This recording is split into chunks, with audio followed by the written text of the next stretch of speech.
अल्लाहुम्मा सल्ली अला मुहम्मद व अला आलि मुहम्मद कमा सल्लैता अला इब्राहीम व अला आलि इब्राहीम इन्नका हमीदुम मजीद। अल्लाहुम्मा बारिक अला मुहम्मद व अला आलि मुहम्मद कमा बारकता अला इब्राहीम व अला आलि इब्राहीम इन्नका हमीदुम मजीद। अल्हम्दुलिल्लाह वहदा वस्सलातु वस्सलामु अला मन ला नबिय्य बअदा अम्मा बाद।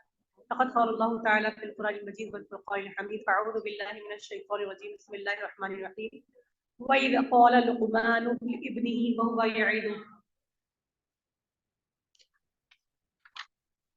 या बुनय्या इन्नहा इन तकु मिस्क़ाला हब्बा मिन खरदलिन फ़तकुन फ़ी सख़रतिन औ फ़िस समावाति औ फ़िल अर्ज़ि यअति बिहा अल्लाहु इन्नल्लाहा लतीफ़ुन ख़बीर। सदक़ल्लाहुल अज़ीम। हरदिल अजीज से दाखिल खामोशी बाजी साहिबा, नायब सदर मोतबद अमूमी और दाइस खुतुब बाजी साहिबा बाजी सैयदा ज़ीनत सुल्ताना बाजी जी सामियात, अस्सलामु अलैकुम व रहमतुल्लाहि व बरकातहू।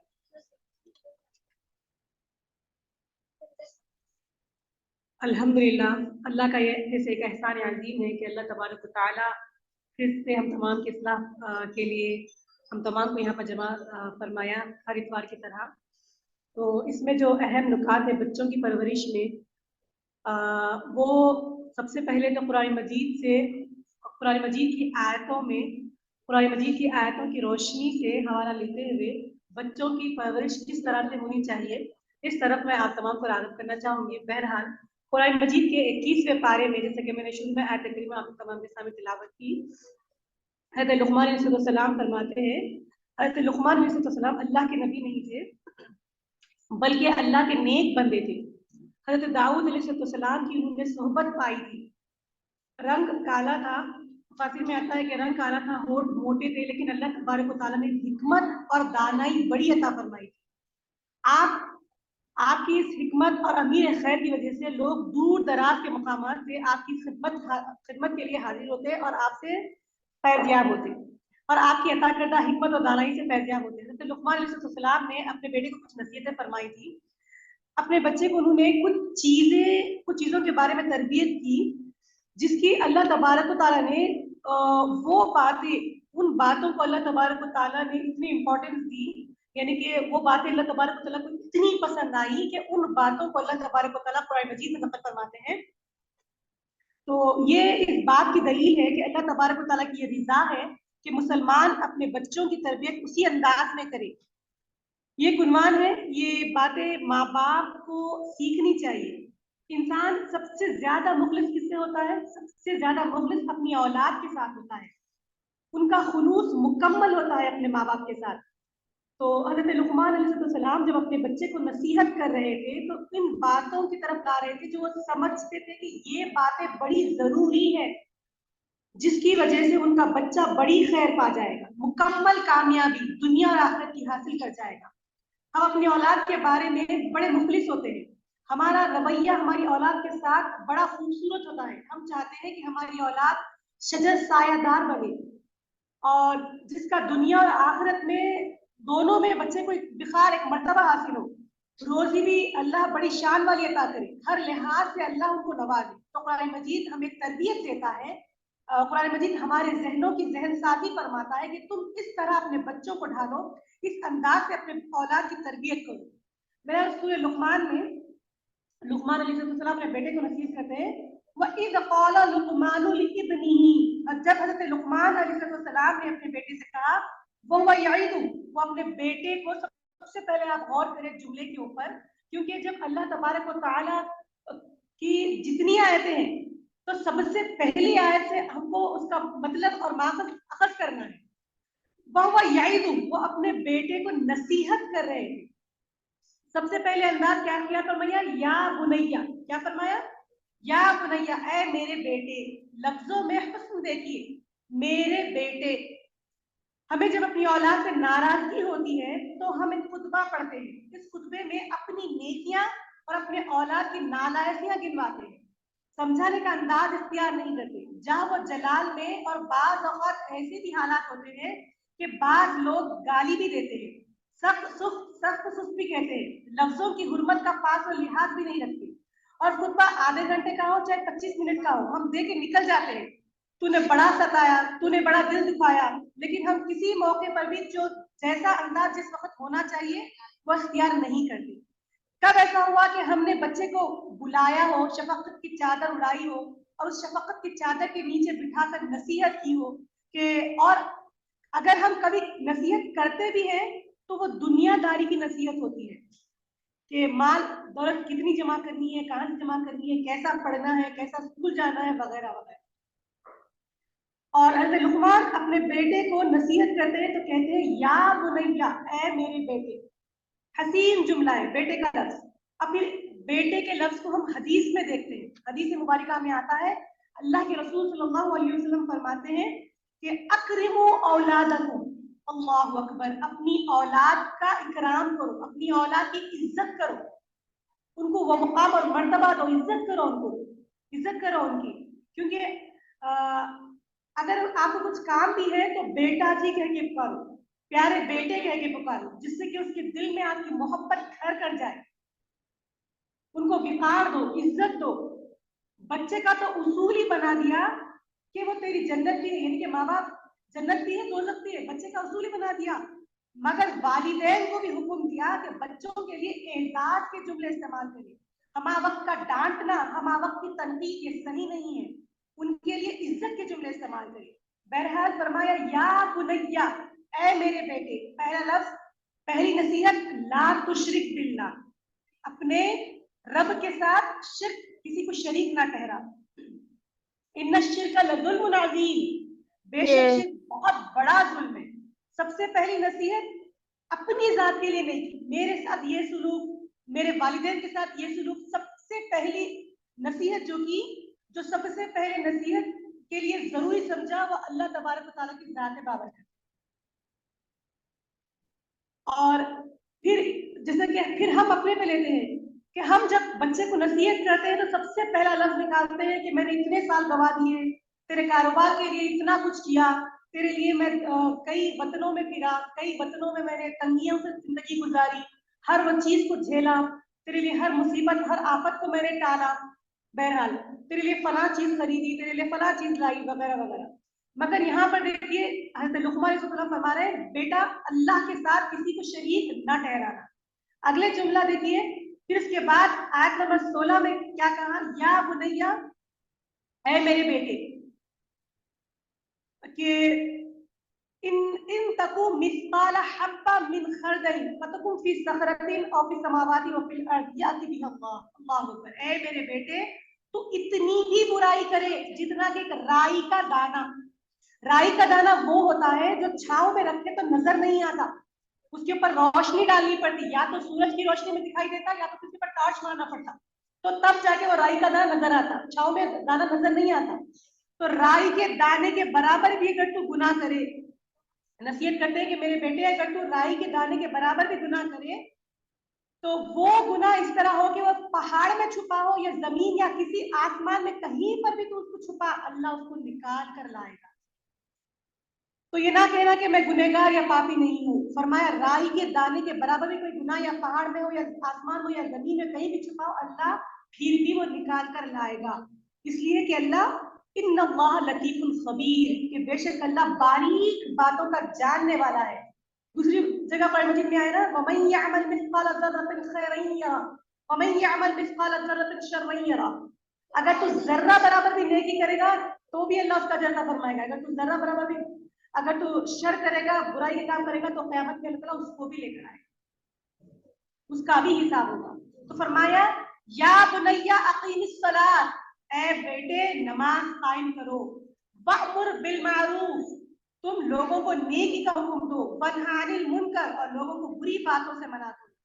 और जब तुम ये काम, यानी कि जब तुम ये काम करोगे तो ऐसा नहीं होगा कि लोग तुम्हें नहीं सताएंगे, ये हो ही नहीं सकता कि तुम हक बात करो और लोग तुम्हें ना सताएं, बल्कि हक की राह में हर कोई सताता है।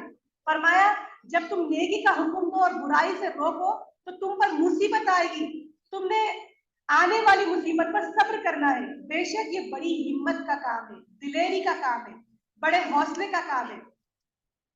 जिसे जिंदगी हो प्यारी वो यहीं से लौट जाए, जिसे जिंदगी हो प्यारी वो यहीं से लौट जाए, मेरे काफिले में शामिल कोई कम ज़र्फ नहीं।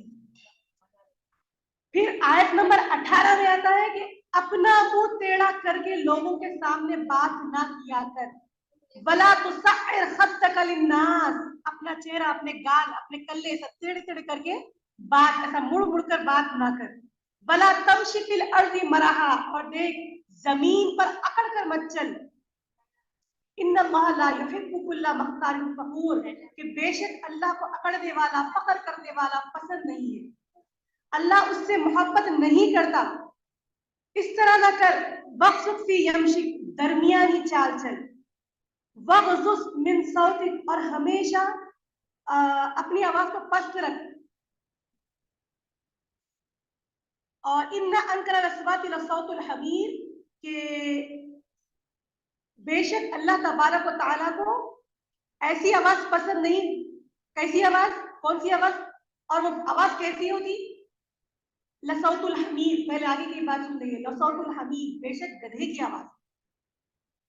दरमियानी चाल चल, अपनी आवाज को पस्त रख, और जो आला ज़र्फ होते हैं वो झुककर चलते हैं, अपनी आवाज को पस्त रख, बिल्कुल आहिस्ता बात कर, जैसे कि सुराही जब गिलासों को भरती तो सबसे पहले झुककर भरा करती, तो इस तरह के अपनी चाल को दरमियानी रख और अपनी आवाज को पस्त रख।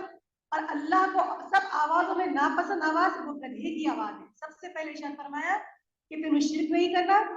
फिर आप जहन में रखें कि शिर्क की दो किस्में हैं, अल्लाह की जात में शिर्क, शिर्क को तो किस जहन चला जाता है अल्लाह के साथ किसको शरीक ठहराना। ये बातें वाज़ेह करती चलूं कि शिर्क दो किस्म पर है, एक है शिर्क अकबर, एक है शिर्क असगर। और शिर्क अकबर अल्लाह की जात में किसी को शरीक ठहराना। शिर्क असगर मिसाल के तौर पे नमाज अल्लाह की पढ़ी दिखाना बंदों को है, पैसा अल्लाह के रास्ते में खर्च कर रहे हैं मगर दिखाना लोगों को है, तो ये दिखावा शिर्क असगर है। सही बुखारी के अल्फाज है, अल्लाह के रसूल सल्लल्लाहु अलैहि वसल्लम फरमाते हैं कि शुहदा उहद के मज़ारों पर खड़े थे और वहां खड़े होकर फरमाया, मेरे दिल से फिक्र निकल गई, मेरी उम्मत क़यामत तक शिर्क नहीं करेगी। अब ये शिर्क नहीं ठहराएंगे खुदा के साथ, खुदा की जात में किसी को भी नहीं पूजेंगे, किसी बुत को नहीं पूजेंगे। तो फिर फरमाया हुजूर से फिक्र किस बात की है? हुजूर ने इरशाद फरमाया, ये रियाकारी करेंगे, दिखलावे करेंगे, ये अल्लाह की इबादत में लोगों को शामिल करेंगे, लोगों को शरीक ठहराएंगे, यानी कि लोगों को दिखाने के लिए ऐसे अमल करेंगे कि लोगों के सामने उनकी तारीफें हो, लोगों के सामने वो अच्छे समझे जाए, लोगों के सामने वो उम्दा हो जाए। ये शिर्क असगर है। अब गौर करें, हज़रत लुक़मान अलैहिस्सलाम ने अपने बेटे को सबसे पहला हुक्म अल्लाह वाला बनने का दिया, बेटे अल्लाह से जुड़ जा, शिर्क ना कर, शिर्क बड़ा जुल्म है। उलमा इकराम इतने प्यारे अंदाज में समझाते हैं, फरमाते हैं, अगर तुम अपने यानी कि तुम्हारे बेटे को धूप में खड़ा देखो तो कलेजे फट जाते, ये धूप में क्यों बैठा है, इतनी शिद्दत की, तेज शिद्दत की धूप है और ये धूप में खड़ा है, पैर भी जल रहे होंगे, कहीं ऐसा ना हो कि सर वजन हो कि ये चक्कर खा के नीचे गिर जाए। तो उलमा इकराम फरमाते हैं, जब तुम अपने बेटे को धूप में खड़ा नहीं देख सकते तो कल क़यामत में दोज़ख में जलता कैसे देखोगे? अल्लाह अकबर। लिहाजा शिर्क असगर से भी अपने बच्चों को बचाना है और शिर्क अकबर से भी बचाना है। इसलिए अल्लाह से जोड़ दे, अल्लाह के रसूल सल्लल्लाहु अलैहि वसल्लम के दामन से जोड़ दे। अल्लाह के रसूल सल्लल्लाहु अलैहि वसल्लम फरमाते हैं कि तेरा बच्चा जब 7 साल का हो जाए तो मस्जिद ले जा, नमाज की तरफ राग़िब कर, यानी कि मस्जिद का रास्ता दिखला, यानी कि मस्जिद हाथ पकड़ मस्जिद की तरफ ले जा। जब 3 साल की तरबियत हो जाए, जब 3 साल तक जब तो अपने बच्चे का हाथ पकड़े और मस्जिद जाए, खुद भी नमाज पढ़े, उसे भी पढ़ाए, तो 3 साल तक बच्चा मुसलसल जब ये काम करता रहा तो बच्चा नमाजी हो जाएगा। ये नहीं कि तू मस्जिद जा। 3 साल की मशक्कत, माँ बाप की, पेरेंट्स की 3 साल की मशक्कत के बाद अब बच्चा जब 10 साल का हो जाए, अब अगर वो नमाज नहीं पढ़े तो तंबीह कर, उसे मार, ताकि वो नमाज फिर और पढ़े। यानी कि 3 साल तक पहले उसे ट्रेनिंग देना है, मस्जिद बताना है, ले जाना है, नमाज के तौर तरीके बताना है, सिखाना है, भेजना नहीं है बल्कि साथ ले जाना है, बड़ी मेहनत करनी है। हम बच्चों को दुनियावी तालीम देते हैं, थोड़ा सोचे आप, हम बच्चों को दुनियावी तालीम देते हैं, दुनियावी तालीम जब देते हैं तो हम कब उठते हैं बच्चों के लिए, बच्चों को प्रिपेयर करने के लिए? स्कूलिंग ड्रेस उसके लिए तैयार रखते हैं, अगर जरा सा भी धब्बा आ जाए तो उसके रात के सह पैर उठ के ड्रेस धोते हैं। ये कि मेरा बच्चा बिल्कुल स्मार्ट लगे, और फिर सुबह अपनी नींद खराब करके उसके लिए टिफिन और नाश्ता वगैरह तैयार करके उसे भेजते हैं। तो जब तुम दुनियावी तालीम के लिए इतना कुछ करते हो, तो फिर अल्लाह रब्बुल आलमीन के लिए जो तमाम का परवरदिगार है, तमाम को पैदा करने वाला है, जिसके पास उन तमाम को जवाब देना है, तो ऐसा कर कि जब बच्चा 7 साल का हो जाए तो नमाज की तरफ, मस्जिद की तरफ ले जा। हम ये खौफ खाते हैं कि इसकी दुनिया संवर जाए, मगर खुदारा उनकी आखिरत भी संवारनी है, क्योंकि सबसे बड़ा सवाल तो आखिरत का होगा। तो नमाज की तरफ मेहनत भी करनी है। फिर आप एक बात पर गौर करें कि हजरत शेख फरीद शकरगंज रहमतुल्लाह अलैह की वालिदा वो कहती है कि जब मेरा बेटा पैदा होने वाला था तो दुआ करती थी कि ऐ अल्लाह मुझे बेटा होने वाला है, अगर तू बेटा दे तो ऐसा दे कि वो बेटा मेरा हो मगर बंदा तेरा हो, बेटा मेरा हो मगर बंदा तेरा हो। ऐ अल्लाह अगर मुझे बेटा देना है तो इस तरह का देना कि अगर वो दूध पिए तो मेरा पिए मगर शुक्र तेरा बजाना है। अल्लाह अकबर। अब आप गौर करें शेख फरीद शकरगंज रहमतुल्लाह अलैह की अम्मी जान के रवैये पे, अम्मी जान की तलकीन पे, अम्मी जान की जो मेहनत थी।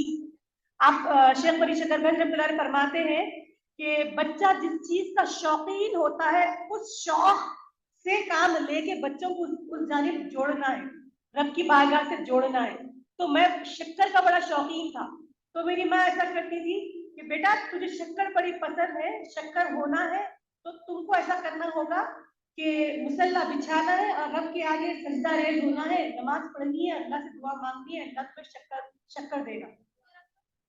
और इसके लिए वो फजर से उठती भी थी, गर्म पानी तैयार करती भी थी, मुसल्ला बिछाती भी थी, बच्चे के लिए तमाम काम करके रखती थी। ये नहीं कि बच्चा उठे और नमाज पढ़े, शक्कर का शौकीन है तो फजर उठे नमाज पढ़ ले, बल्कि ये पूरे काम कर रखती थी।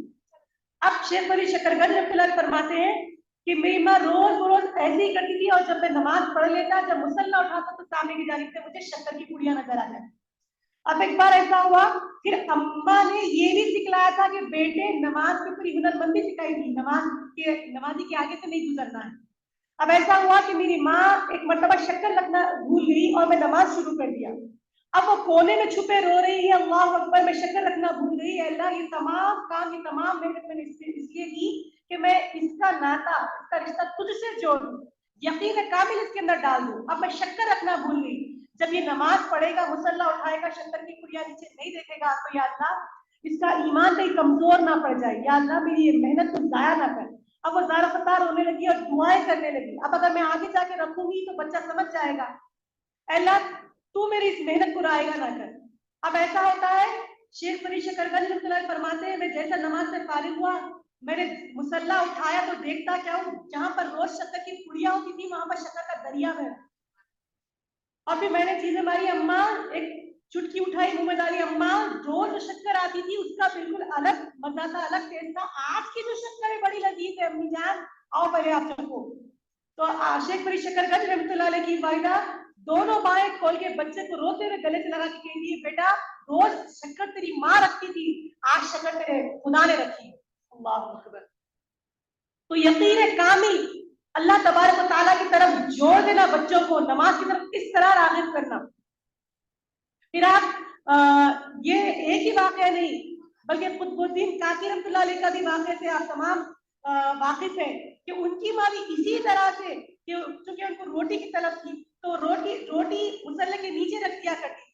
एक बार वो भी रखना भूल गई और कहीं पर मिलने के लिए चली गई, रात से तमाम दुआ करती आ रही है कि अल्लाह ये तमाम काम, ये तमाम मेहनत मैंने इसलिए किया कि उसके अंदर यकीन कामिल आ जाए और उसका हर रास्ता वो तेरी तरफ आए, मैंने ये मेहनत की।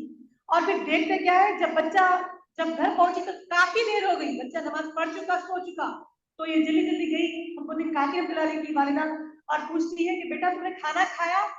तो फरमाते हैं कुतुबुद्दीन काकी रहमतुल्लाह अलैह, अम्मी जान रोज तो मैंने रोटी खाता था, वो रोटी का मजा बिल्कुल अलग था, आज जो रोटी मैंने खाई अम्मी जान, वो रोटी इतनी लजीज, इतनी मजेदार है कि पूछो मत। तो आप फरमाती है कि बेटा रोज रोटी मैं रखा करती है, आज रोटी तेरे रब ने रखी है। अल्लाह अकबर। तो ये मेहनतें, ये काविशें, ये कोशिशें एक पेरेंट्स को करनी जरूरी है अपने बच्चों के लिए। क्यों? फिर आप गौर करें तमाम चीजों का निचोड़ है। क्या निचोड़ है कि अल्लाह के नबी सल्लल्लाहु अलैहि वसल्लम, एक तो कुरान मजीद के उसलूब हमने देख लिए, अब दूसरी जानिब देखते हैं अल्लाह के रसूल सल्लल्लाहु अलैहि वसल्लम क्या फरमाते हैं। अल्लाह के रसूल सल्लल्लाहु अलैहि वसल्लम फरमाते हैं कि अद्दिबू औलादकुम सलासा खिसालिन, कि तुम क्या करो, अपनी औलाद को 3 खसलतें सिखाओ। हुब्बा नबीयिकुम, नबी सल्लल्लाहु अलैहि वसल्लम के से प्यार सिखाओ, मोहब्बत सिखाओ। व हुब्बा अहली बैती, नबी के घराने से प्यार और मोहब्बत सिखाओ। व तिलावतुल कुरान, और कुरान की तिलावत से मोहब्बत उनकी तरफ, उनके दिलों में डाल दो। क्यों?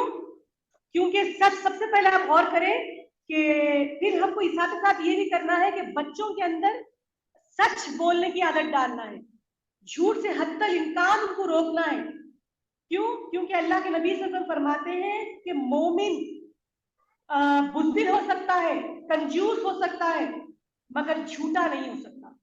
बुज़दिल हो सकता है, कंजूस हो सकता है, मगर झूठा नहीं हो सकता। इसीलिए बच्चों के अंदर सच बोलने की खसलत हमें पैदा करनी है, हमें वो चीज उनके अंदर से वो जोत जगानी है।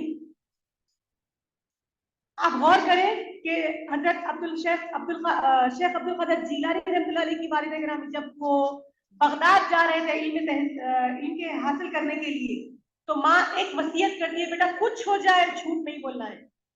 आप ये वाक़े से पूरी तरह वाकिफ है।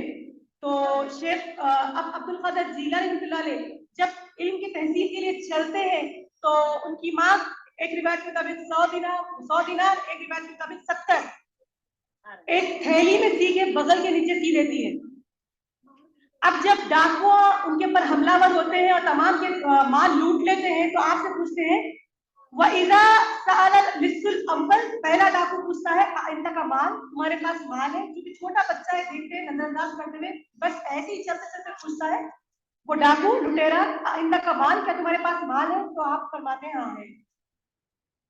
फिर दूसरा डाकू सवाल करता है हर इंदा का माल, क्या तुम्हारे पास माल है? तो वो दूसरे डाकू भी यही जवाब देते हैं कि हाँ मेरे पास माल है, हाँ मेरे पास 70 दिनार है, 100 दिनार है। तो ये करते क्या है, ये डाकू अपने सरदार के पास ले जाते हैं माल के साथ कि सरदार ये हमारे साथ मजाक करता है। जब हम इससे पूछते हैं ये के पास दिख रहे कि तुम्हारे पास माल है, तो ये कहते हैं माल, हाँ मेरे पास माल है, मतलब बाजार के पास कुछ माल नजर नहीं आता।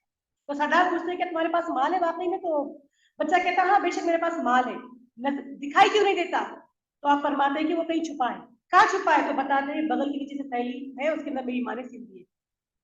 तो वो डाकू ये देखकर हैरान हो जाता है, मैं हैरत हो जाता है कि बेटा तुम्हें मालूम है कि हम डाकू हैं, हम लुटेरे हैं, जब हम किसी के माल को देखते हैं तो लूटे बगैर नहीं रहते और किसी के ऊपर हम रहम भी नहीं करते, रहम का मामला भी नहीं करते, तुमको अच्छी तरह मालूम है।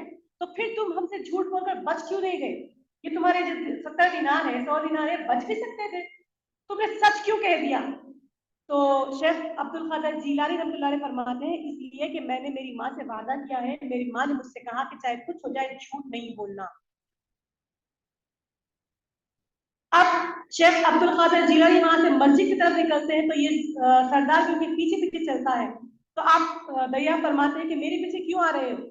तो वो डाकू कहता है सरदार अपने साथियों से कि मैं तो इस बच्चे के पीछे उसी मस्जिद में जाऊंगा और उसी खुदा के सामने सजदा रेज़ होकर तौबा करूंगा, क्योंकि इस बच्चे ने मुझे तायद किया है, इस बच्चे के एक वादे ने मुझे ललकारा, एक बच्चे के एक वादे ने मुझे शर्मिंदा कर दिया। ये माँ के अपने माँ का इतना सच्चा है कि अपने माँ के वादे को निभा रहा है, और हम लोग हैं कि हमारे रब के कई वादों से हम मुकर रहे हैं।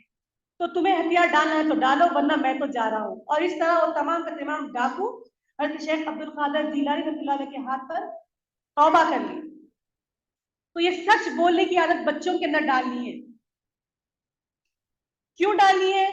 अब बच्चे के सामने आप गौर करें, बच्चे के सामने तो ले रहे हैं किसी दुकान पे ले जाके कम दाम वाला कपड़ा या कम दाम वाला सूट, और फिर किसी महफिल में बोल रहे हैं बड़ी शॉप से लाए, बड़ी दुकान से लाए, इतना बड़ा महंगा है। तो बच्चे के दिल पर कैसा असर पड़ेगा? वो बच्चा कैसा सदाकत का अमीन बनेगा, कैसा उसके अंदर सदाकत उतरेगी? फिर हम उसी बच्चे को दादी या चाची या ताई की जासूसी में लगा देते हैं, बता पूछते हैं कि जा सुन के तो आके फला क्या कह रहे हैं मेरे बारे में। और जब खुद बाप ये कह दे कि अगर कोई पूछने के लिए आए कि क्या तुम्हारे वालिद है, तो जब हम अंदर बैठकर कहें कि तुम्हारे क्या जाकर कह दे कि मेरे वालिद नहीं है, तो बच्चे पर कैसा असर पड़ेगा? वो बच्चा कैसा उस सदाकत को अपनाएगा, जबकि हम खुद ही उसको या तो मजाक में झूठ बोलते हैं या तो फिर किसी के सामने खुलेआम झूठ बोलते हैं, जब सबसे पहले हम खुद ही उस चीज को नहीं कंट्रोल करते।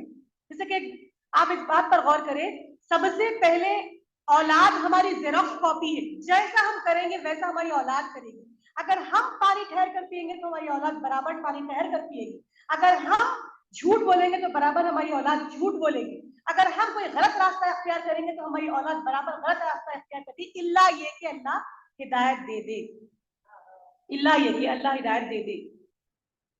तो सबसे पहले हमको कंट्रोल करना है, सबसे पहले हमको सच्चाई का दामन थामना है, सच बोलना है, बच्चों के सामने वैसे अल्फाज इस्तेमाल करना है, अपने गुस्सों को जब्त करना है और नरम लहजे से बात करना है, हमारे रवैयों को चेंज करना है, तब्दील करना है अच्छाइयों में, और हर सुन्नत को हम सबसे पहले हमको अमल करके दिखाना है। क्यों?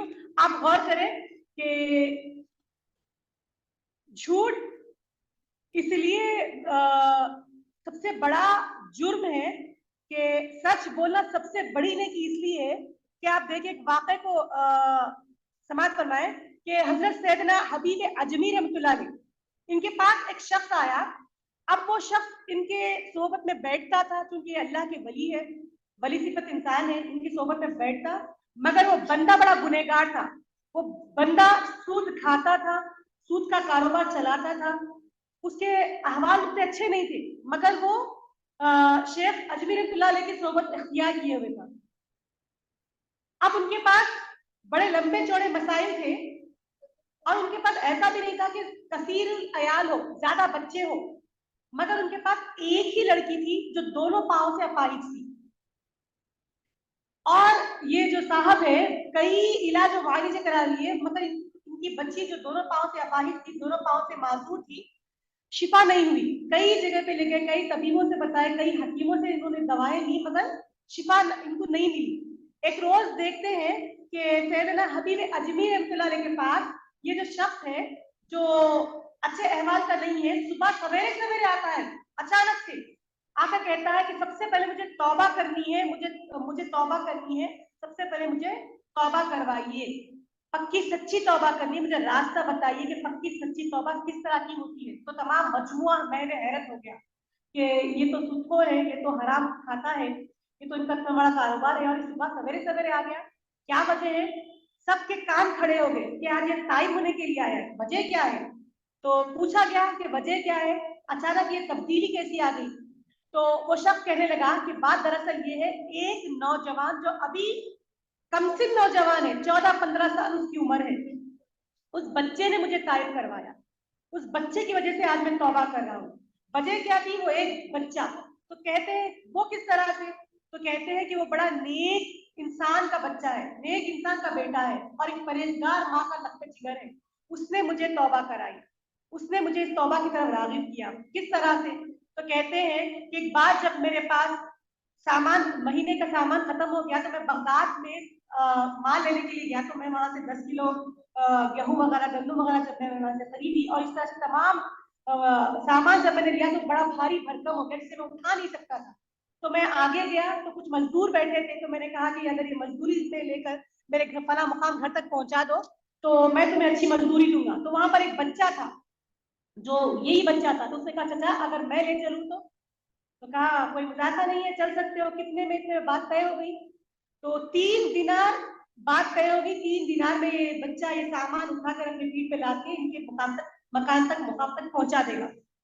जब बात तय हो गई तो ये लेकर चलने लगा। बड़ी सख्त गर्मी का मौसम था, इतनी सख्त के झिझोड़े जा रहे थे, बदन चूर चूर हो रहा था, प्यास की इतनी तपिश के हलक सूखा जा रहा था और सूख के कांटा हुआ जा रहा था। अभी हम 3-4 गली घूम रहे थे क्योंकि वक्त जोहर था, आजान हो गई।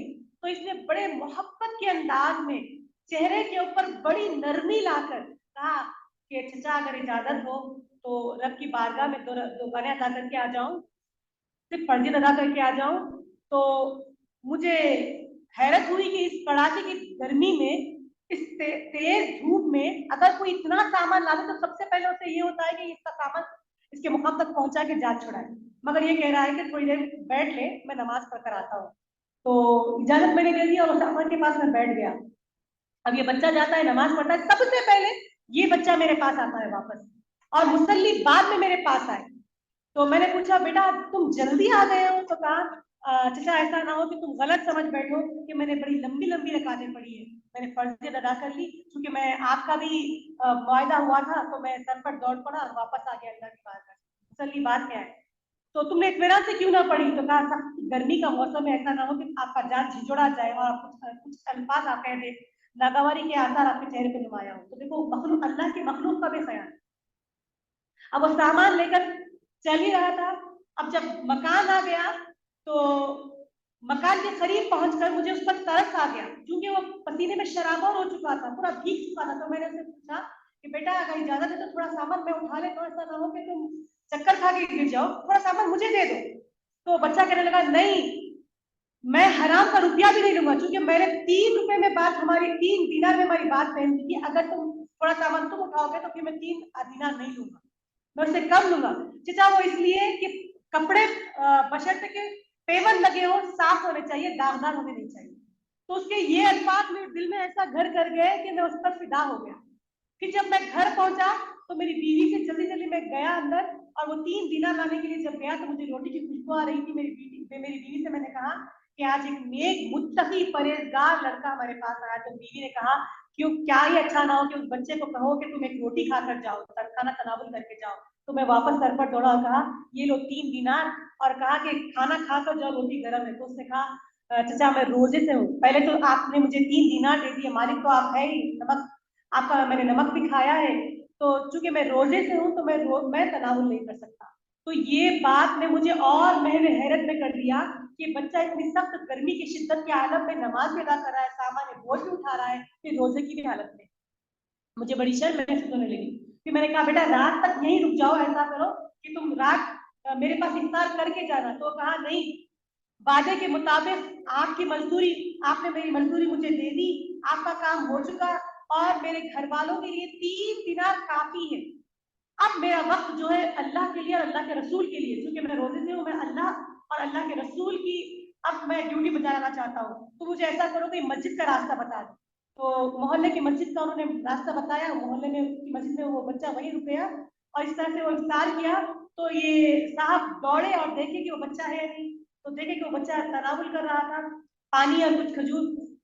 तो उन्होंने दावत दी कि बेटा ऐसा करो, रात बड़ी काफी हुई, अंधेरा हो गया, तुम वापस किस तरह से जाओगे, ऐसा करो रात मेरे पास रुक जाओ। तो उसने कहा हाँ ये हो सकता है, क्योंकि अगर मैं कभी रात दूर की मजदूरी पर चला जाए तो मेरे घर वालों को ये इन्फॉर्म है, घर वालों को ये खबर है कि मैं वहीं पर रुक जाता हूँ। तो ऐसा करता हूँ ठीक है आज रात में आपके पास रुक जाता हूँ।